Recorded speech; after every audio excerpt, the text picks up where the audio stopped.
Welcome back to the Godly Impact Podcast, and we are continuing today our series, It's All in Your Head.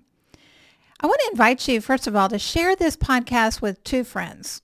It's going to help other people to be able to have some great information that can make a real difference in their lives, and it's going to give you somebody else to talk this about with, because the thing is that whenever we are really working on something of significance in our lives, the more that we are able to share that with other people who can understand what we're doing, and they're on their own journey with this, it gives us a community, it gives us help, it gives us support, it gives us accountability, it gives us all of those things that we need, especially when we are working on making a change in our lives. And I hope you are. I hope there's some area in your life at least that you're like, you know what, I want to grow in this area. Because we never hit a point where we've got it all together and then we just sail through life. I wish that were the case, but it's not. So last time we began this series, we opened this series, and the closing was a call to action to start paying attention to the stories you're telling yourself. Because all of us do. We all tell ourselves stories every single day. And they don't always begin with once upon a time, and they certainly don't always end with, and they lived happily ever after. But we tell ourselves dozens, maybe hundreds of stories every day. Some we might rehash and go on for quite a period of time, and others might take about 7 seconds from beginning to end. And so my encouragement to you last time was to begin paying attention to those stories, especially the micro stories that you tell yourself. And so just, how is that going? What have you been discovering about yourself as you have been adopting this practice? Now, if you're new to this practice, it can be intimidating, but paying attention to our stories is work. I mean, everything that leads to health and maturity is. But if you stick with it, eventually it becomes enjoyable work, kind of like exercise. Now, hear me out on this. I am so not an exercise nut, even though I do try to adhere to a regular exercise regimen. And my exercise regimen is really simple. Pretty much it's just designed to keep me from looking and feeling like a bowl of mashed potatoes, because I am past the age where inactivity just makes me look like a couch potato. I am in the no exercise, and that is going to equal mashed potato years. And so I still have to talk myself into following my exercise routine several times a week. I would like to think someday I'm going to reach the point where I just wake up and I'm just going to say, I just can't wait to go lift weights today, or go for a walk, or go on a bike ride. And occasionally, very occasionally, that does happen, but it's not the norm. So in the meantime, what I rely on instead are habits and dopamine that accompanies movement to get me motivated. And paying attention to our stories is similar. It's rest of life work. It's not seasonal. It's not something, I do this once and then I'm done. It's like, no, this has to become part of how I show up in life if I want to become, and if I want to remain an emotionally, mentally, spiritually, relationally healthy person. But once you've experienced the benefits of this, you're going to want to keep at it. Now remember, we're not just looking for the negative stories that are costing us energy, opportunity, and resources. We're also looking for the positive ones that we need to preserve and protect. Because sometimes we can have some really good habits, but have you ever noticed how life has a way of just kind of wearing away even at our good habits? Kind of like the waves on a beach that can just continue to wear away, perhaps at the erosion of the beach that occurs there. And so work has to be done in order to maintain what's good that's there. So we want to be doing that as well. But even these two labels, negative and positive, they don't necessarily serve us well, because we don't want to just think, our goal has to be to get rid of all the negative stories and only hold on to positive ones. That's not our goal here. So I'm going to suggest that instead of thinking in terms of positive and negative, we think in terms of true, untrue, and unknown. Because if a story is true but negative, our goal isn't to make it positive. I mean, that won't make it true. Let's say, for example, someone makes a deliberate, caustic, cutting, hateful remark, and somebody said to me, I don't know why you're wasting your time with a podcast. I mean, nobody listens. I don't need to tell myself, I don't think they meant that. I think they're really a cheerleader. They really do want me to succeed at this. I mean, no. I mean, that might be positive, but it's certainly not true. So our goal in life is, as godly impact, is dependent on dealing with reality, not creating some sort of fantasy world to inhabit. Negative stories that are true can function like a great home security system. They keep out intruders that would rob us or worse. But the problem is that deciding what's true is we are hardwired for confirmation bias. And confirmation bias, it's a type of ownership bias that all of us are susceptible to. We don't get to the place where, that doesn't apply to me. No. Confirmation bias, ownership bias, it applies to all of us. So a real practical example of this is, for example, is ownership bias that's what keeps us hanging on to clothes in our closet that we haven't worn for 6 years and we never really liked to begin with. Maybe somebody gave us a gift card to our favorite store. If they did that, we wouldn't consider buying those items that are hanging in our closet with that gift card for a second. But because we've already given them space in our closet and tagged them as ours, we own them, we keep them. Why? Well, there's a variety of different reasons, but sometimes we just keep them because the only thing that they return back is guilt. No gratitude wells up in us when we see those items, but guilt continues to weigh on us. Why? Maybe we don't wear those clothes anymore because we've gained weight.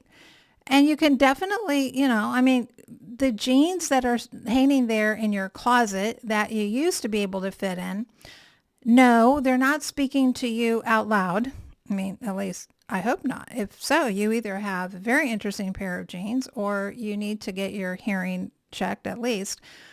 But those jeans do make a statement to us. We register that in your mind, in our minds. And they're not positive statements, Hey, dummy, if you didn't eat so much, you could still wear these. But no, you just have to stuff your face, blah, blah, blah, blah, blah, blah, right? And so those are the kind of, and yet we continue to hang on to these jeans. It's like, why do we do these kinds of things when every time that we see them, all that wells up in us is guilt? We wouldn't keep a person in our closet that continued to say that to us every time, but sometimes we don't think anything about keeping clothes in our closet that send us those kind of messages. By the way, I'm just assuming that you wouldn't be keeping a person in your closet no matter what kind of messages that they were sending. But you get my point. We can also feel guilty because they were gifted to us. And we just have to hang on to them because if we got rid of them, if the giver ever shows up and asks about them or does a closet inspection, we're going to have an accounting if we don't have those. Now, I get that there are people who give gifts and they have an expectation that you better hang on to it forever. And if that's what you're afraid of, well, then you probably need to have some work to do in order to have some communication, to have some good boundaries, because you still don't need to be hanging on to stuff that isn't beneficial for you just because somebody else might get upset because you don't like it. Maybe you never did, or your tastes have changed, or your style, or whatever. We also can keep things because we paid a good chunk of change for that outfit. And even though it doesn't really fit or we don't really like it or it wasn't a good buy to begin with, we keep hanging on to it anyway. Ownership bias is real, and it's not just limited to the clothes that we have hanging in our closet. Sometimes we keep hanging on to the stories that we have told ourselves the same way that we hang on to our clothes, even though what they say to us can be demeaning, can be negative, and can be destructive. Why? Because confirmation bias, ownership bias, it's a real thing. Psychologically, we're hardwired for that. And so once we've told ourselves a story about ourselves or about someone else, it's ours. It's my story. I wrote that story. Even if it was an 8-second story, it's my story. And we become protective of it. We nurture it. We don't want anybody to mess with our stories. Now, sometimes the best thing for our closets, well, for us, would be if we had a courageous friend that came over and just cleaned our closet out for us. And in the same way, we need to have courageous people in our lives who will challenge our stories. Why are you still hanging on to that? Let's look at the facts, not just what you've told me, but let's look at all the facts. I'm going to ask you some real questions to see, are there things that you're leaving out? Is there a different way to look at this? Maybe that story was true at one time, but have you or they changed? Maybe you need to let some stories go. Maybe it was true at one time and it served a purpose, or maybe it was something that never should have been given space to begin with. Either way, we have to be willing to say goodbye to our stories because they have very real power in our lives. Now, the more emotionally attached we are to our stories, the greater the chance that confirmation or ownership bias is at work. Okay, that's so necessary for us to hear. I'm going to say that one more time. The more emotionally attached we are to our stories, the greater the likelihood that confirmation bias or ownership bias is at work. And those things are so powerful that they can look at things and just the facts that are evident to anybody else and totally twist them and distort them. We looked at that a little bit last time with King Saul. You see, when we are truly secure as people, we're not threatened by someone challenging our stories. We welcome it. And I don't mean just in some sort of artificial, external, oh, okay, thank you, kind of way. And then they leave and we're like, well, what do they know? I don't know. I mean, I'm never going to tell them anything again. They just don't understand. I mean, all those kind of things that we can do. But to really be willing to look at our stories and go, let me see if there's a different way to look at this. Again, I'm going to go back to King Saul. We talked about him a little bit in last week's episode. He became so jealous of David's success that he began telling himself that David was his enemy. And there was zero truth in this. The truth was the exact opposite. This needs to be a sobering wake-up call, how significant it is, how as people, we can be so convinced of something that we think is 100% true, and it is in fact 0% true. Not just 90% true or 80 or 10 or 50, like 0% truth to it. And more than once, people in Saul's circle, including his very own son, Jonathan, tried to present evidence so that Saul would challenge his story. They tried to present evidence to say, no, King, no, Dad, that's not who David is. And they would point out actual objective facts. But you know what? Saul was so committed to his story that at one point he even threatened his own son, who was trying to get him to see his story was wrong. And it was costly because it was wrong.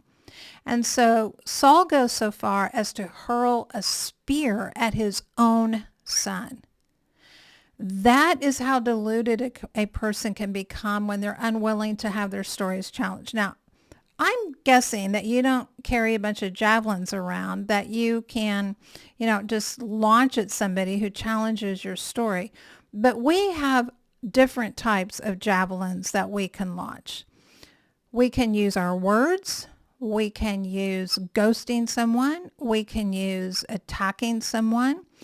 We have all different kinds of ways that we can actually hurl javelins at someone when they challenge a story that we are telling ourselves. And we want to be really careful with that.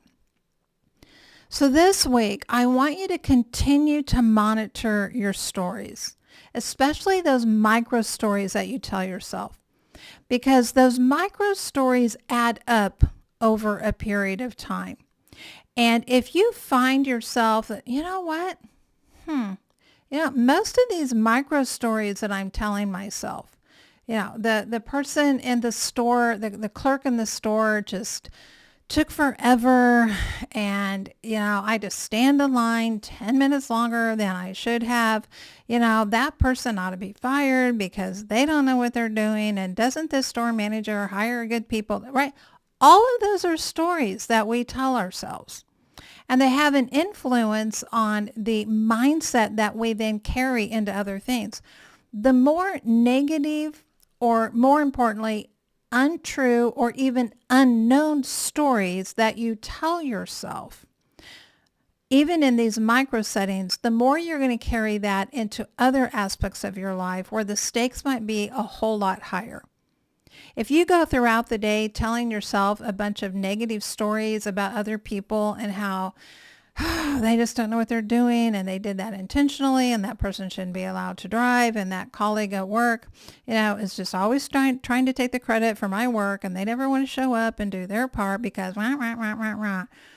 I mean, you're not going to walk home at night and be like, wow, everybody is so awesome and life is great and I'm so filled with joy. That is not going to be how you show up. So be curious about your stories. And again, don't hide. If you're starting to see, wow, some of these stories I'm telling myself, these do not reflect well on me. Okay, well, again, you can't change what you don't name. You can't change what you don't bring into the light. So don't get defensive, because that's not going to help you out at all. Sometimes it seems like defensiveness is a great protector, but in reality, defensiveness just pretends to be our friend, but it's never really on our side. Instead of getting defensive, get curious. Really start looking at the stories that you are telling yourself, and maybe start asking yourself, why? Why are these the stories that I tell myself? This is so incredibly important. This isn't just like, woo-woo, oh yeah, that'd be nice, but it doesn't really matter. No, this really, really matters in every aspect of life. You see, our stories become our beliefs, and our beliefs become our actions, and our actions become our nature, and our nature becomes our impact. And the more that we tell ourselves the same type of stories, the more we condition ourselves to tell ourselves similar stories, not just in those exact same situations, but we carry those over into other situations, into other opportunities, into other relationships. So you do have an immeasurable, eternal, and irreplaceable impact. It's not a matter of if, but it is a matter of what kind of impact that you're going to have. Let's make it a godly one. And one of the ways we do that is by paying attention to the stories that we are telling ourselves. All right, my friend, we're going to continue this series next week. In the meantime, don't forget, go to the website, stephaniepresents.com, subscribe to my weekly newsletter. And you also can contact me about speaking engagements as well. All right. Until next time, keep listening to the stories that you're telling yourself.